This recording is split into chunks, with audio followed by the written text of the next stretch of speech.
کڑی پہننا ہم تو اس کو ہم کڑی پہننے کے متعلق ہم کچھ نہیں جانتے. ہم یہ جانتے ہیں کہ زنجیر زنی کرنا، قمر زنی کرنا یہ باتیں جزا میں ہے، یا کہ جزا کرنا یہ مستحب ہے. تعجب ہے اس ذاکر پر.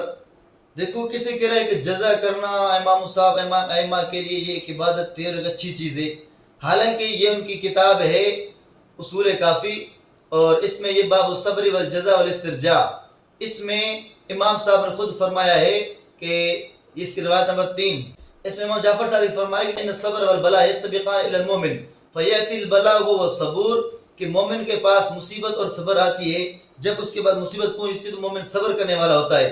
وَإِنَّ الْجَزَعَ وَالْبَلَاءَ يَسْتَبِقَانِ إِلَى الْكَافِرِ فَيَأْتِيهِ الْبَلَاءُ وَهُوَ الْجَزُوءُ، کہ کافر کے پاس مصیبت اور جزا آتی ہے، جب اس کے پاس مصیبت پہنچتی ہے جزا فضا کرتا ہے. جزا فضا کیا ہے؟ پھر اسی باب الصبر والجزا والاسترجاع میں یہ آپ دیکھ سکتے ہیں. امام صاحب پوچھا کہ جزا کیا ہے، تو امام صاحب نے خود ہی جزا تشریح کرتے ہوئے فرمایا کہ سینے کی پیشانی سے بال نوچنا اور سینے پر اور منہ پر ہاتھ مارنا، جس کو ہم اپنے الفاظ میں ماتم کہتے ہیں.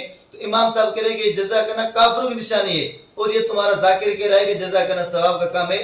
اب بتاؤ کہ کیا ان ذاکروں کے پاس، ان شیعوں کے پاس اہل بیت کا دین ہے، یا اہل بیت کے مخالف ہیں اور ان کے خلاف باتیں پھیلا رہے ہیں؟